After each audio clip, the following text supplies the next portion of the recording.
दोस्तों, बुद्ध एक नगर में अपना उपदेश दे रहे थे। काफी देर उपदेश देने के बाद बुद्ध उपदेश खत्म करके वहां से प्रस्थान करने लगे। तभी वहां बैठे व्यक्तियों में से एक व्यक्ति उठकर बोला, हे बुद्ध, मेरा एक प्रश्न है, क्या इस प्रश्न का उत्तर आप दे सकते हैं? बुद्ध ने पूछा, क्या है तुम्हारा प्रश्न? क्या आप मुझे बता सकते हैं कि ईश्वर है या नहीं? तभी बुद्ध ने उस व्यक्ति से कहा, भंते, यदि तुम्हारे पास कोई काम का प्रश्न है तो मुझसे पूछ लो। तभी वो व्यक्ति बोला, हे बुद्ध, क्या ये काम का प्रश्न नहीं है? तभी बुद्ध उस व्यक्ति से कहते हैं कि इस दुनिया में ईश्वर होने या ना होने से संबंधित जितने भी प्रश्न हैं वे सभी व्यर्थ है। वह व्यक्ति चुपचाप खड़ा रहा। बुद्ध अपनी सभा स्थगित करके वापस आश्रम चले गए। इस प्रकार बुद्ध उस व्यक्ति को उसके प्रश्न के जवाब ना देते हुए चले जाने पर वह व्यक्ति को ठीक नहीं लगा। उसने मन ही मन सोचा कि बुद्ध आखिर मेरे प्रश्न का उत्तर क्यों देना नहीं चाहते हैं? क्या उनके पास इस प्रश्न का कोई जवाब नहीं है, या फिर उनके पास जवाब है और वो बताना नहीं चाह रहे हैं? मैं इस प्रश्न का जवाब लेकर ही रहूंगा। यही सोच वो व्यक्ति अगली सुबह बुद्ध के आश्रम पहुंच जाते हैं। बुद्ध को जाकर प्रणाम किया और बुद्ध से फिर से वही बात, फिर से वही प्रश्न पूछने लगा। वो बोला कि हे बुद्ध, कल आप मेरे प्रश्न का जवाब दिए बिना ही चले गए, तो आज भी मेरा आपसे वही प्रश्न है जो मैं आपसे कल पूछा था कि ईश्वर है या नहीं। आपने तो सालों तपस्या की है, तो आपको तो इस प्रश्न का उत्तर जरूर मालूम होगा। कृपया कर आप मुझे बताने का अनुकंपा करें। तभी बुद्ध मुस्कुराए और बोले, हे बंते, क्या तुम आस्तिक हो या फिर नास्तिक हो? तब वह व्यक्ति बोला, बुद्ध, मैं आस्तिक हूँ। बुद्ध, मेरा ईश्वर में पूरा पूरा विश्वास है। तभी बुद्ध ने पूछा, तुम कौन से ईश्वर को मानते हो? वह व्यक्ति बोला, मैं अपने कुल ईश्वर को मानता हूँ, जिसे मेरे पिता और मेरे दादा और उनसे पहले की पीढ़ियाँ माना करती आई है। बुद्ध ने कहा, क्या तुम्हें उस ईश्वर के बारे में तुम्हारे पिता ने तुम्हें बताया है? वह व्यक्ति बोला, हाँ, मेरे पिता ने मुझे ईश्वर के बारे में बताया है, और साथ ही मैंने कई महात्माओं, साधुओं, संतों से इस बात पर चर्चा की है, और सभी का कहना है कि ईश्वर है। इस सृष्टि का निर्माता ही ईश्वर है। इस संसार का सृजनकर्ता ईश्वर है। सभी का यही कहना है।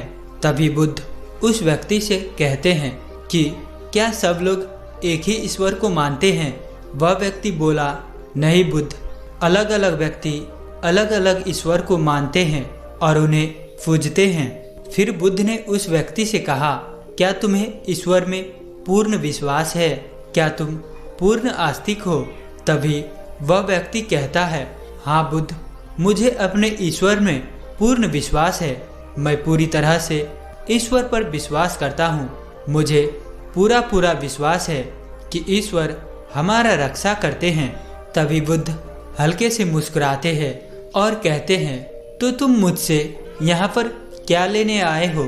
यदि तुम्हें पूर्ण रूप से ईश्वर प्रति आस्था है, उनके प्रति विश्वास है, तो फिर तुम ईश्वर है या नहीं है, ये प्रश्न तुम मुझसे क्यों पूछ रहे हो?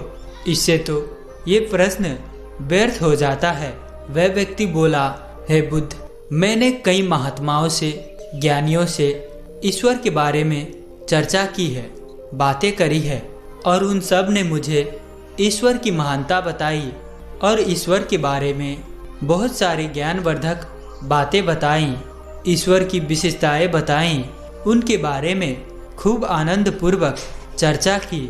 लेकिन जब मैंने यही प्रश्न आपसे पूछा तो आपने मुझे कहा कि ये प्रश्न व्यर्थ है। जब आप यह बात कहें कि यह प्रश्न पूछना व्यर्थ है, इसका कोई अर्थ नहीं, तो इसलिए मैं आपके पास आया हूँ और आपसे मैं ये जानकर ही रहूँगा और आपसे मैं ये सुनना चाहता हूँ कि आप भी कहें कि ईश्वर है। बुद्ध उस व्यक्ति की ये बात सुन मुस्कुराते हैं और कहते हैं कि भंते, जिस प्रकार तुमने यह प्रश्न कई साधुओं, कई ज्ञानियों, कई सन्यासियों से पूछा, उसी तरह सभी मनुष्य अपने अपने ईश्वर के बारे में पूछते हैं। उन्हीं सन्यासियों, ज्ञानियों से पूछते हैं और उनसे मिले उत्तरों के अनुसार अपने अपने ईश्वर को तैयार कर लेते हैं और उसे मानना शुरू कर देते हैं। और इन्हीं अपने अपने ईश्वरों के लिए मनुष्य एक दूसरे के जान भी ले लेते हैं।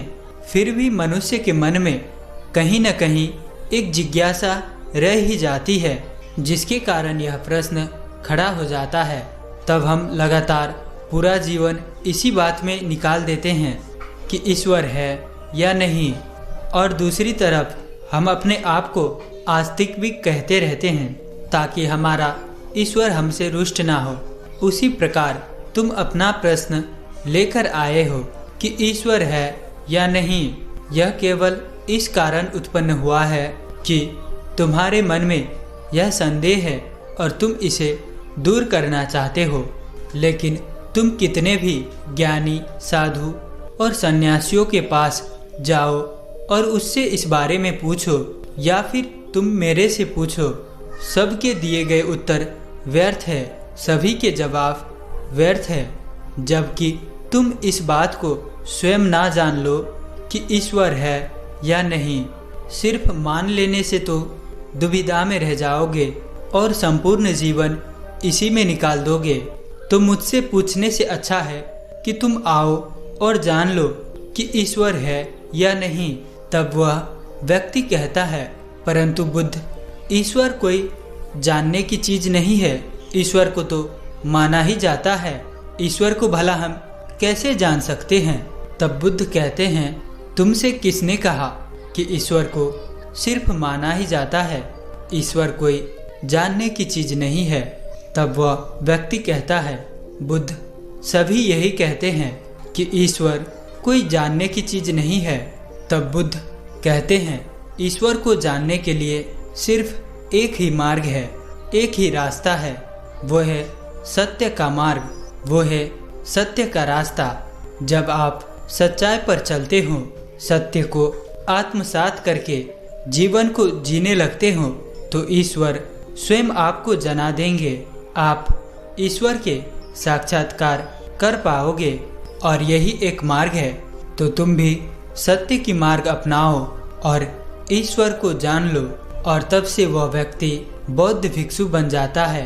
तो दोस्तों, उम्मीद है कि आपको इस कहानी से जरूर कुछ न कुछ सीखने को मिला होगा। तो इसीलिए इस वीडियो को लाइक और अपने दोस्तों के साथ शेयर जरूर करिएगा। और साथ ही अगर आप इस चैनल पर नए हैं तो चैनल को सब्सक्राइब जरूर से करें। सभी कहानियां देखने के लिए कृपया हमारे चैनल को लाइक, शेयर और सब्सक्राइब जरूर करें।